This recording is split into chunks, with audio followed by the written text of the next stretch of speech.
Okay students, so we're going to do a quick video to catch up on the metaphysical poetry, poem by poem, so hopefully I'll have time to do one for each of these poems, certainly the most important ones.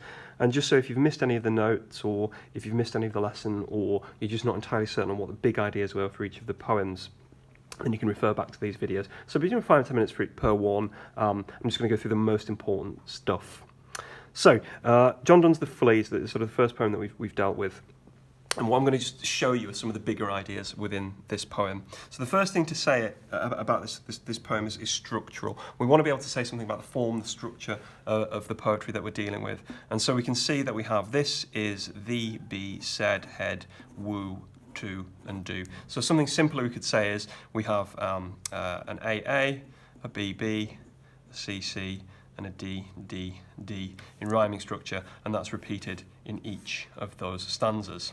So we have 3 groups of couplets. Yeah, we've got 3 groups of couplets, couplet, couplet, couplet, and then we have a triplet. So we have 3 groups of 2, and then we have 1 group of 3, and we have that 3 times, and there's 3 stanzas. So clearly the idea of the threeness, or a 3, is an important element of the poem. You can also see that there's a structural nature to this. It's quite cohesive. It's a similar sort of structure across the whole idea.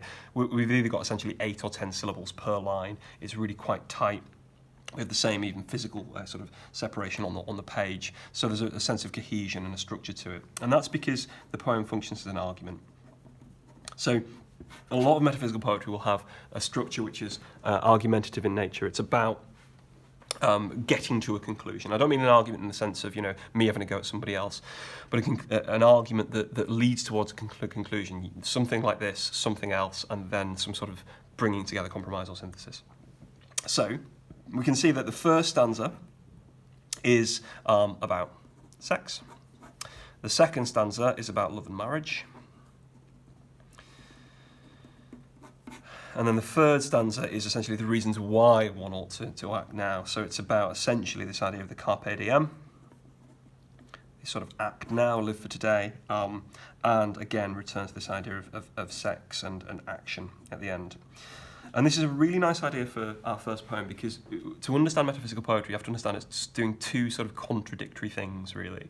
So metaphysical poetry tends to be quite conversational. It tends to be quite monosyllabic or disyllabic in nature. It tends to be quite easy to use. It tends to be what we call quite lyric, often in nature. So just easy to read, nice like lyrics. It's got a sort of almost a spoken quality or conversational quality, or it might have some sort of lyric quality, a sense of an easygoing song or something like that.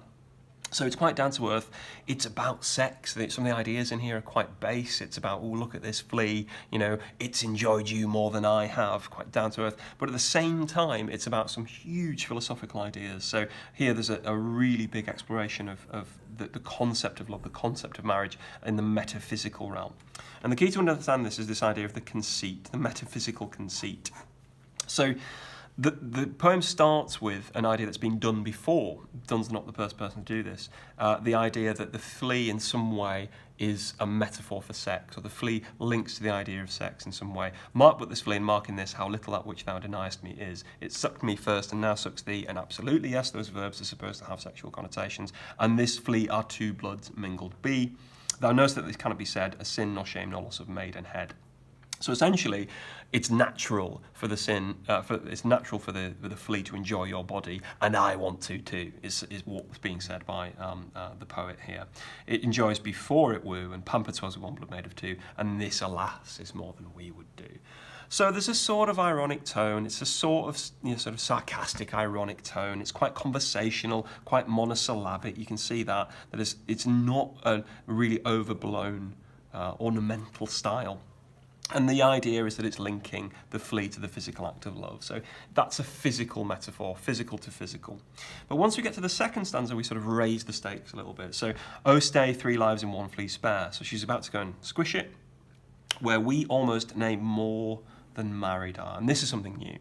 So before we've had, in other poetry, we've had the flea being seen as a sort of metaphor for sex, but what we've got here is the flea as a metaphor for metaphysical love, for marriage, and for opening up questions about the sanctity of marriage and the relationship between nature and civilization. This flea is you and I. I mean, that's a huge claim.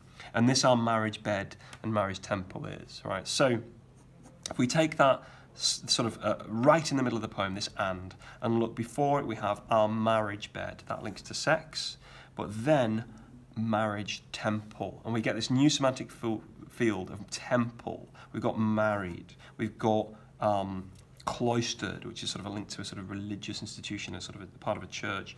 We've got sins. We've got sacrilege. So we have this religious semantic field.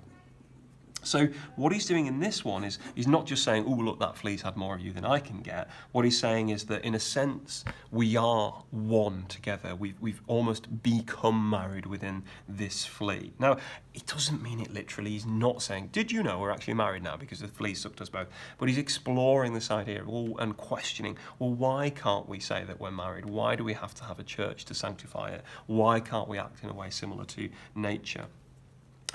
Though use may apt to kill me, let not to that self-murder added be, and sacrilege, 3 thin sins in killing 3. So again, the irony here, but this ironic tone is being used now to almost be blasphemous in style, almost to take the mickey out of religious ideas of the sanctity of marriage and waiting until you have sex and things along those lines until after you're married. So it really explores sort of the idea of them being connected, of metaphysical love in the second stanza.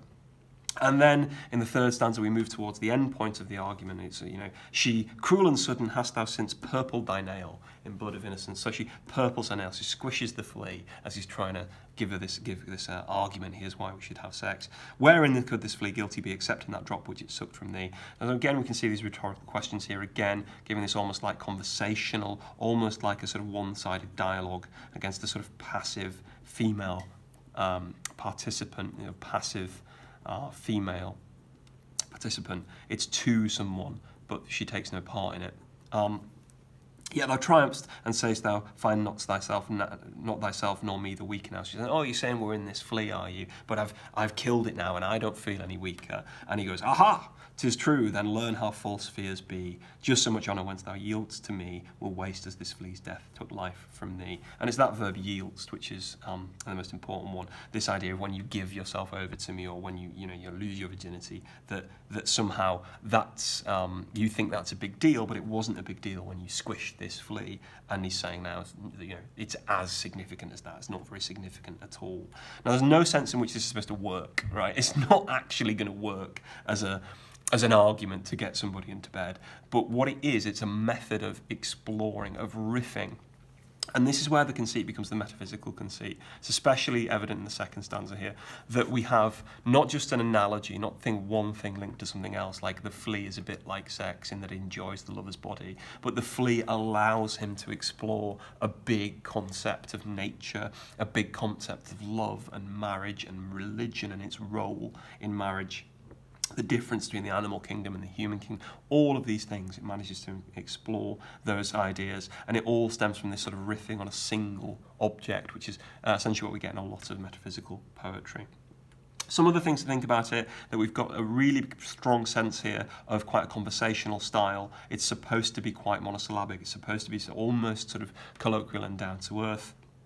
I know there's a couple of big words in there and you're not going to understand everything, but it is designed to be quite casual in its tone. And of course the irony. We're not supposed to take everything seriously, but it doesn't mean that it's not exploring some important things. And this sort of contrast is something we're going to see again and again with metaphysical poetry. It's at once sexual and base and a silly argument and a joke and ironic and not really to be taken seriously. And at the same time, it's a really complex philosophical exploration of something huge. So often it'll be something like God or the status of people or love or something like heaven or something beyond the physical world, a big question of morality or something along those lines. So there's a big sense of contrast. And you can see that in the semantic fields, that we've got the semantic field of sex, but we've also got the semantic field of marriage and love and religion in particular.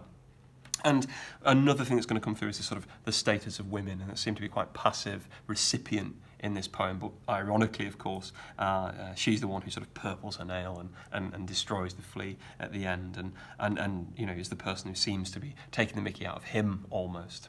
So don't take it too seriously, is what I'm saying. But if in not taking it too seriously, that you still want to be aware of the really complicated ideas that are being forged within the poem.